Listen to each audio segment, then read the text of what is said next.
want to tell you a story about intrigue, the exercise of power in the highest places, sex, betrayal, and murder. And no, this has nothing to do with the conditions in Washington. It occurs in the 6th century BC, before this Christian era, and it occurs in the ancient world, in what we now know as Persia. Persia was an empire, a great empire, covered most of what we now know as the Middle East. It was composed of 127 provinces. I'm not sure how many different languages were spoken in those provinces, but it was at least a half a dozen. It was the largest ancient civilization we have known. The ruler of this empire is named Osiris. History knows him as Xerxes I. But he is an interesting guy. He was married, ruled for a while with his queen, was giving a state dinner at which he would be the host and his wife would be the hostess. And I'm not sure exactly what she said. I'm either too busy or I don't care. But she refused to go. So he put her aside. Now Osiris has a right-hand man, as most rulers do, a man named Haman.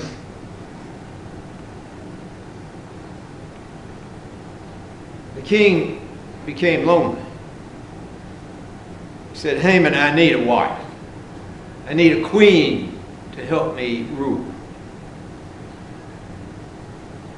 So what they devised was the ancient version of The Bachelor.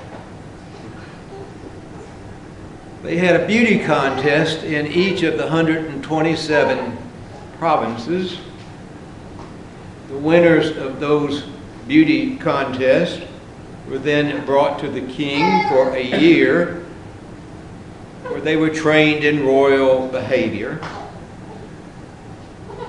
And finally, he chose a queen.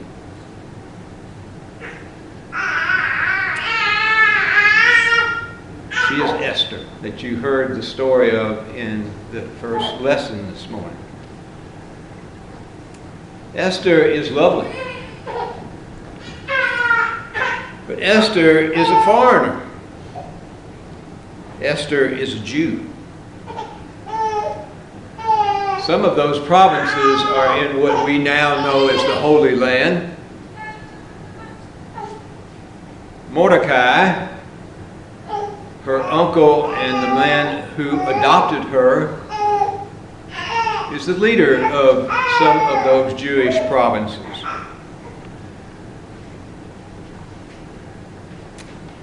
Mordecai made the mistake of crossing Haman, Osiris' right-hand man. So Haman drew up a royal decree stating that the Jews were really enemies of the state. They worshiped their one true God and therefore could not be loyal to the king. And that decree set a date,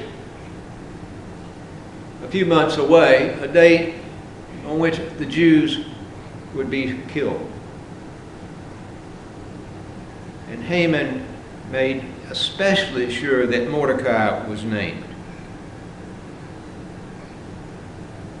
In fact, Haman had some builders build a scaffolding in his backyard. And he was going to put Mordecai on that scaffolding. It's a great story. It gets even better. Because Mordecai goes to his niece, adopted daughter now, and says, since you are the new queen, ask your husband, the emperor, to save your people.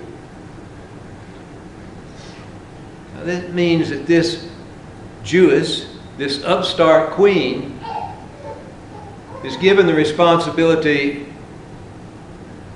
of saving her own people. She is terrified of the responsibility. The king wants to present his new queen to all of his subjects and to the leaders of all of those 127 provinces. So he has a dinner party in which he will be the host, his new queen will be the hostess, and the leaders of those provinces will be there to be introduced. What should Esther do? It weighs heavily on her. She can't sleep. She tosses, she turns. Finally, she comes to the conclusion that she must do something. Her words that you heard this morning was, if I die, I die. The dinner party is held.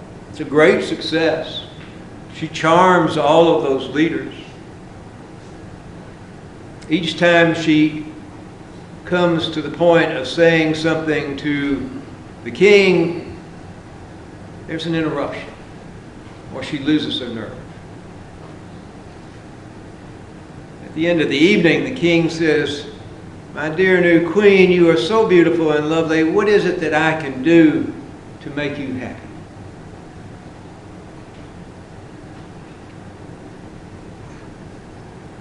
She loses it. Instead of telling him what she really wants, she says, you know, tonight has been such a success. Let's do it again tomorrow night. And the king agrees. It's been a great evening. So there'll be another banquet the following night. In that 24-hour period, Mordecai tries to prop up his adopted daughter, share what his strengths are, share his faith, and that the faith of their people depends on what she chooses to do or not do. So the next night, the party begins. Good food, good drink. When everybody has become well lubricated, Esther is set, and when the king, and she knew he would do it, the king says, my darling, you are so beautiful and lovely. What is it that I can do that would gladden your heart? And she says, save my people. And she goes on to explain that she is a Jewess, that her uncle is one of the provincial leaders, that Haman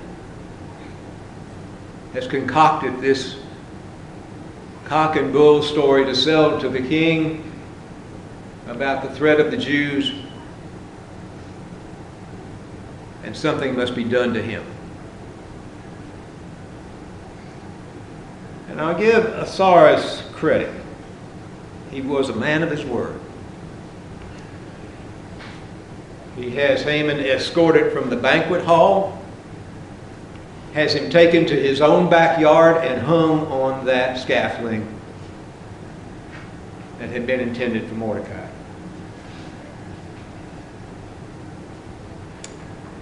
Now, the royal proclamation about on a certain day killing the king cannot be retracted.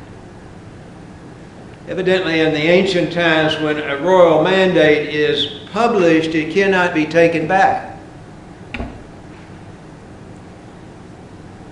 And Esther's got a solution.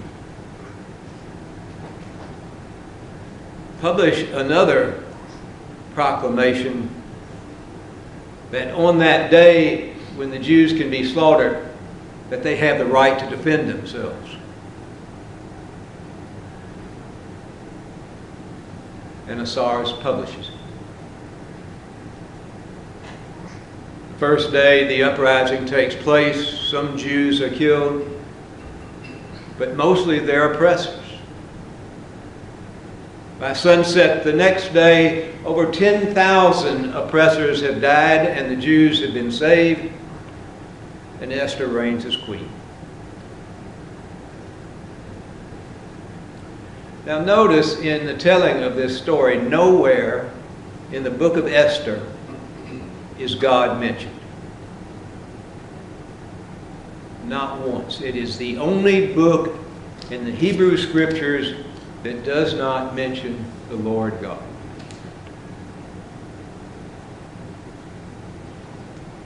Why is that? Esther is a reluctant heroine, a female in a male culture, a foreigner in a strange land, a Jew in a pagan culture. She did what she could do. And she was true to her faith. Always true to her faith. She was like most of us, not famous, not from a royal background, limited in what she could or could not do. But she showed up and she spoke up. She showed up and she spoke up. I doubt that any of us would be put in the position that she was, to have that much influence on the head of a nation, or to be put in a position of saving a whole nation full of people. What is more likely to happen is that at some point you may observe or be witness to some injustice. It may be a minor slight and it may be something bigger.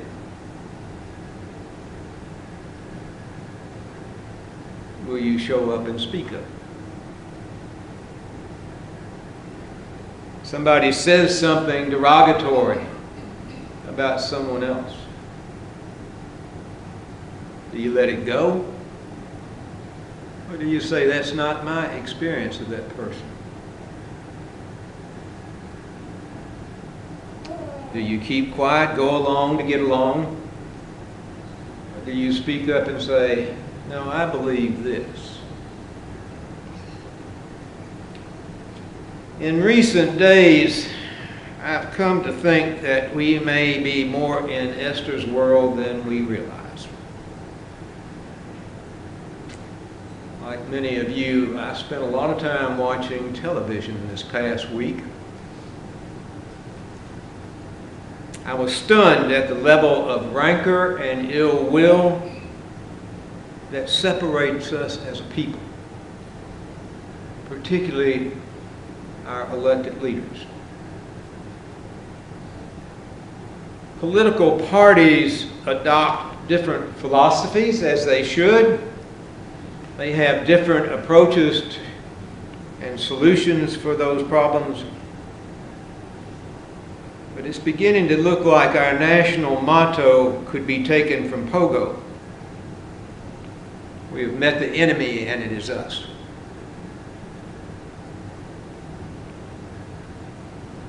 The culture that you and I have grown up in no longer exists. It's a fact of life. Battle lines are drawn on the basis of gender, sexual orientation, liberal versus conservative,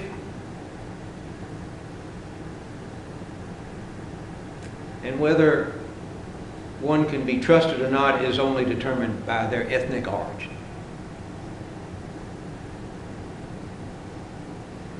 It's a culture we're in.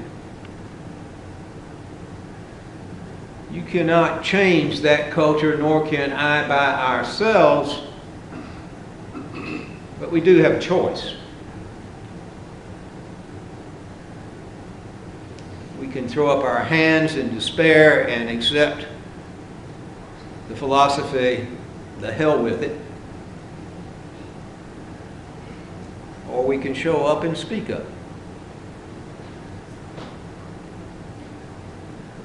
We worship in a day and time wherein just over 1/3 of our population claims to be religious. That's appalling. We come here on Sunday mornings and seek refuge and hear our story proclaim story of a loving God who constantly reminds us that you and I are marked as Christ's own forever.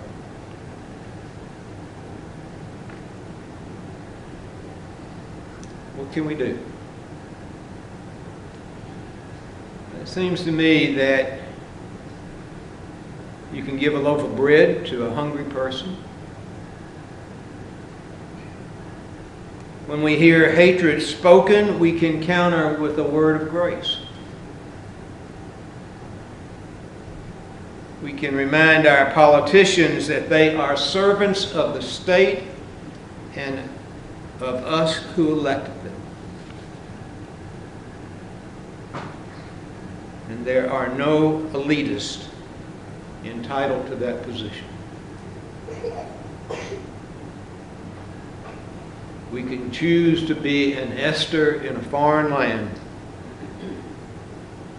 The foreign land happens to be where we are.